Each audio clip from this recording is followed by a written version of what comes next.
Super Vania, c'est hyper cool qu'on soit ici les deux pour parler un petit peu de ce qu'on fait d'ailleurs Ouais. à travers les retours des gens qui sont soit indépendants, petites structures, sur le marketing, la communication. Et comme c'est des Mhm. thèmes qu'on traite, je trouvais hyper intéressant qu'on fasse une discussion des deux pour un peu mettre en avant un petit peu aussi les avantages de faire du marketing pour les petites structures, euh, les atouts, le comment, pourquoi, etc.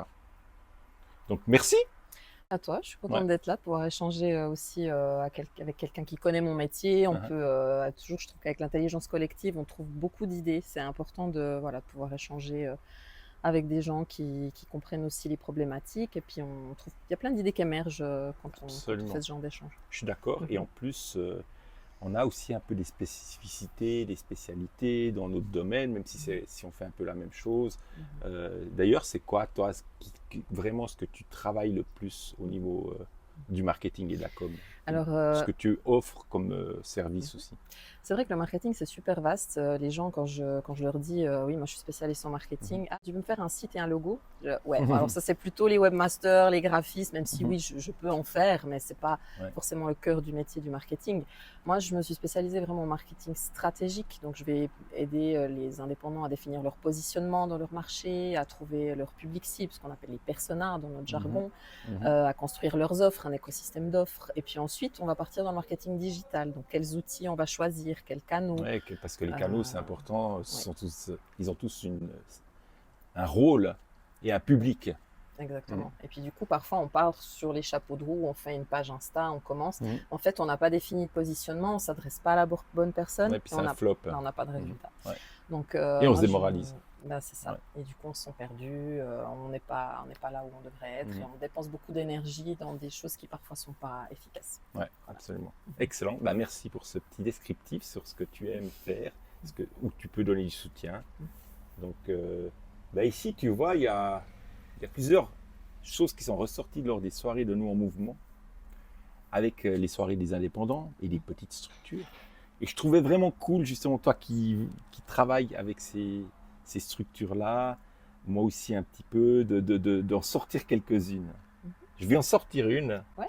qui me semble pas mal et où je pense que tu pourras nous répondre. Mhm. Alors, c'est perdu face au choix des canaux. Ça, c'est une question qui remonte souvent lors des soirées. Quel est ton avis par rapport à ça? Alors oui, c'est vrai que dans le monde du digital et maintenant plus avec l'intelligence artificielle, on a tellement de choix. Et puis du coup, je pense que, bah, comme je disais avant, il faut définir sa ligne directrice. On va pas être sur TikTok si notre public cible, il a passé 40 ans. C'est pas, ils sont pas là. Mhm, mhm, Il y a aussi bah, le présentiel, il faut beaucoup penser au présentiel aussi. On peut aller dans des soirées, il y a les canaux digitaux, mais il y a aussi les canaux relationnels. Et mhm, mhm. toi d'ailleurs, bah, le Ouais. marketing relationnel, je crois que c'est ta spécialité. Donc, Mhm. moi, je suis aussi un hybride, quoi. J'aime bien mélanger les deux. Ouais, ouais. Puis tu Donc, vas surtout, je pense, aider les gens à choisir le ou les bons canaux oui, et peut-être aussi souligner le fait qu'il en existe des peut-être un peu plus cachés, entre guillemets, qui peuvent être tout aussi efficaces, surtout par rapport au public cible souhaité. Ouais. exactement. Oui, parce que souvent, on pense aux plus connus, hein, LinkedIn, Mhm. Instagram, mais parfois, selon notre secteur d'activité, ben, nos clients ne sont pas là, ils ne sont pas connectés. Ouais. Donc, c'est pour ça qu'il faut d'abord définir une ligne, bien connaître sa cible, Mhm. pour ensuite aller là où elle est. Ouais, excellent. Donc, je crois qu'on a bien couvert ce thème. Est-ce qu'il y en a un qui te parle, que tu voudrais qu'on regarde? Oui, il y en a un qui me Ah, parle, celui-là, il est c'est pas mal. celui-là, devoir tout faire. Donc, moi qui suis indépendante depuis quelques mois, je suis en plein dedans. Donc, c'est Hein. vrai qu'on a plein de casquettes, à part le marketing, qui est un levier important de croissance pour Mhm. les entreprises. Ben, il faut aussi faire sa compta pour piloter sa boîte. Et puis, il faut aussi ben, voilà, gérer tout l'aspect logistique et vraiment, des fois, le Ouais, mais calendrier est il plein. y a tellement de choses et moi, ça me fait rebondir sur le devoir tout faire. Ça me fait rebondir sur le fait que justement, il ne faut pas tout faire. Et c'est là où je pense qu'il faut justement être accompagné de spécialistes, de consultants qui peuvent soutenir un domaine qui Mhm. théoriquement on peut faire, Mhm. on peut tous apprendre un autre métier Mais par contre, on va perdre un peu notre force de frappe, c'est-à-dire là où on est bon. Et la partie marketing et communication, on peut avoir de la sensibilité, mais si on fait ça, on ne va pas faire son core business. Exactement. Et ça, c'est important, justement, où c'est là où on peut, je pense, venir soutenir. Mais comme moi ou toi, comme tu disais, on pourrait très bien avoir besoin de quelqu'un qui fait de la comptabilité. Bien sûr. Et c'est ça, savoir faire des choix. Donc, si on peut donner un petit conseil, c'est peut-être ça, quoi. C'est ça, oui, savoir faire des choix. Nous, on est là pour le marketing et la com, mais vous êtes là aussi pour la comptabilité, plein d'autres choses, quoi. Plein Les d'autres métiers. choses, l'organisation. Exactement. Excellent. Allez, on en prend un autre. Bon, celui-là, on l'entend quand même souvent. Oui, en marketing, bien sûr. Je suis invisible, je ne comprends pas. Donc oui, effectivement, quand je sais pas, on lance je sais pas, une marque artisanale, on construit des sacs, notre métier c'est pas le marketing, on a envie de se rendre visible, mais je vais où? Je vais où? Je sais pas comment vendre mon art. Et du coup, c'est là où les spécialistes comme nous, on va jouer notre rôle. C'est qu'on va lui dire, voilà, est-ce que tu as défini ta ligne?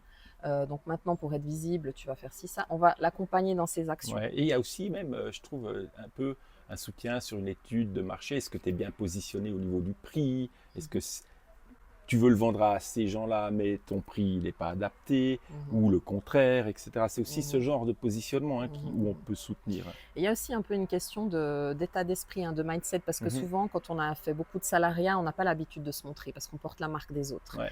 Et quand on devient indépendant, on porte notre propre business. Et ça, je retrouve souvent dans les gens que j'accompagne aussi. Ouais. C'est, moi, j'ai pas envie de me montrer. Je veux juste mettre mes produits en avant, mon logo. Je dis, mais là, on va devoir changer, là.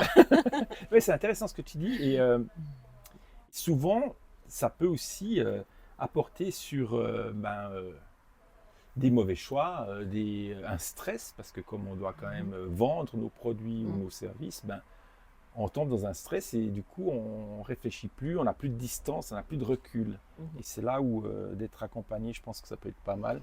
Ça me fait rebondir sur celui-là aussi. La solitude dans les choix. Ouais. Parce que justement, on est un peu seul. En général, quand on est indépendant. C'est un mot vraiment qui est ressorti quasiment à toutes les soirées.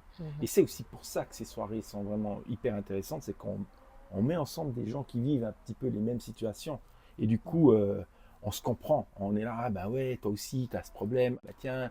Et ça génère honnêtement des collaborations, des partenariats, parce que typiquement, ce qu'on disait, j'ai besoin d'un comptable, où je me rends compte qu'il faut que j'arrête de faire de la comptabilité, c'est pas mon core business, tout à coup, j'ai un consultant en comptabilité, fiduciaire, etc. Je t'avoue que c'est la première action. On parlait avant le choix des canaux. Moi, la première action que j'ai faite en me mettant indépendante, c'est pas publier sur Insta, c'est rejoindre des réseaux d'entrepreneurs. Et ça m'a vraiment amené beaucoup. Je dis pas forcément tout de suite en client, mais les gens achètent plus facilement. La confiance t'instaure une confiance. Voilà, il y a une confiance, même si on ne vend pas, on sème des graines et puis on tisse des contacts. Ça, si c'est pas la personne qui est intéressée par nos services, elle va nous recommander. Donc, si je peux vraiment dire la première action à faire, c'est de bien s'entourer, de bien choisir ses réseaux. Et après, on va partir dans les outils plus digitaux, plus techniques. Mais oui, c'est clair, la solitude. Et puis ça va nous la casser, cette solitude. Ce que tu fais aussi, toi, en venant travailler dans un espace de coworking, ici, tu es à la Villa Perret, d'ailleurs, un endroit exceptionnel, avec qui on est très partenaire avec nos mouvements, donc les voisins qui sont aussi situés à Genève, tout ça, c'est vraiment la classe. Et si vous avez l'occasion de venir ou d'avoir des consultants qui travaillent ici, c'est du pur bonheur. Oui, c'est clair. Moi, je reçois parfois ici des clients et voilà, on peut boire un café en terrasse, on peut faire des affaires. Puis moi, ça me donne une autre énergie. Je sors de chez moi et puis… tu rencontres des métiers complètement différents qui peuvent avoir besoin de tes services, mais eux aussi, en fait. C'est dans les deux sens. C'est une synergie, Ok, on prend le dernier. Oui, le nerf de la guerre. Le budget. Le budget. J'ai pas de fric, ou j'en ai, mais je sais pas où le mettre. C'est ça, c'est bien ça. Où mettre l'argent, en fait. Et c'est là où je pense que tu peux rentrer vraiment. Alors oui, c'est clair. Parfois, on me dit j'ai besoin de tes services, mais j'ai pas d'argent. Oui, ok. Bon, alors, tu as de l'argent pour réparer ta bagnole qui est en panne, parce que c'est une priorité, c'est la vraie douleur. Donc, si vraiment… J'aime bien ça. On a toujours de l'argent. Enfin, il y a vraiment des gens qui n'en ont pas, je ne veux pas juger, mais c'est vrai que parfois, c'est un peu une question de priorité. Mhm. Et puis, tout seul, ben oui, on va un peu plus lentement et puis on a son argent, mais ça ne nous aide pas à booster vraiment les compétences qu'on a besoin pour trouver les leviers de croissance. Donc oui, il faut sélectionner, Mhm. mais peut-être j'irai pas tout de suite déléguer mon admin si ma boîte tourne pas. Je vais pas peut-être trouver d'abord des leviers de croissance et une fois que ça tourne, je vais déléguer les trucs que j'aime pas Ouais. faire et puis dans l'ordre des priorités, il faut les définir. Ouais, donc tu dirais carrément que tu peux donner un soutien sur le choix Mhm, de où mettre l'argent, mais mhm, aussi comment, dans un sens, mhm, pas forcément tout de suite, tout d'un coup, qu'on pourrait faire des erreurs quand on n'est pas accompagné mhm, justement d'aller sur le mauvais canal, de mettre mhm, l'argent là, de booster une news qui n'est mhm. pas utile, parce qu'il faut aussi être concret. Oui, Euh, c'est pas seulement avec du marketing sans argent qu'on va réussir, à part avec des opérations de guérilla marketing, ce que mhm. j'ai fait beaucoup, Oui, oui. mais malgré tout, à un moment donné, il faut mettre de l'argent pour booster les news, Ouais. malheureusement, typiquement sur les réseaux sociaux. Mhm, Et là, il y a vraiment un choix. Qu'est-ce que je booste, quand, comment. Donc mhm. là, les compétences d'un spécialiste, je pense, c'est vraiment hyper utile, quoi. Oui, mais d'ailleurs, j'ai un exemple concret d'un cabinet dentaire. Ah bon, eux, ils Mhm. se spécialisent, ils sont soumis à des codes déontologiques pour la pub. Mais Mhm. il me dit, moi, je veux faire des pubs payantes. Faites-moi une offre. En tant que spécialiste, je vais dire, attendez, je vais d'abord voir en organique comment est-ce que vous êtes référencé. Ouais, Parce que booster une offre qui n'est pas bien référencée, bah, ça va être jeter l'argent par les ouais. fenêtres. Donc c'est là où je vais orienter le Ben, ça, budget c'est des conseils dans super les... précieux, tu Voilà, vois. c'est là où je vais orienter, ou Ouais. pas jeter l'argent par les fenêtres, à booster des trucs que, au final, en organique, ne fonctionnent pas Mhm. déjà Mais très j'aime bien. bien parce que le truc que tu dis avec les dentistes, quoi, ou un truc qui travaille, ben, c'est comme si toi, eux, ils pensent quelque chose, ils vont essayer de le faire, et c'est comme si toi, tu allais te dire, bon, ben, je peux me débrouiller pour mes dents, mes machins, tu vois. Bah ouais. Donc, à un moment donné, on a quand même un risque, un petit risque d'avoir peut-être des problèmes aux dents si on s'en occupe que nous, quoi. Donc, ça, c'est pas mal, j'aime bien. On pourrait finir sur ça, Ouais, parce que ouais, mais d'ailleurs, en plus, un de mes slogans, là, c'est arrête de bricoler ta com. Je sais qu'on essaie tous de bricoler des trucs. Moi ouais. aussi, je bricole un Ben peu oui, ma compta, mais à un moment donné, j'aurais ouais, envie de la donner à un spécialiste. absolument. Pour l'instant, voilà, on démarre. Ouais. Mais après, il faut Ouais, à un parce que moment le déléguer. temps que tu perds sur ta compta, Bah, ben, tu n'es je pas en peux train pas. de prospecter ou de donner tes conseils précieux en C'est ça. marketing ou en communication. Exact. Cool. Bah écoute, génial. Merci pour ce moment. Merci, c'était Franchement, chouette. hyper cool. Ouais. Et puis j'aime bien, on a partagé des astuces, des trucs. J'espère que ça va donner un peu des idées aux gens, de surtout déléguer quand même un peu, mais dans tous les domaines, hein, ce ne soit pas que marketing ou tout ça, mais de déléguer et de rester focus sur son savoir-faire, quoi. Hein, qu'est-ce que tu en penses? Ouais, je trouve que c'est Ouais. une très bonne conclusion. Merci. À bientôt.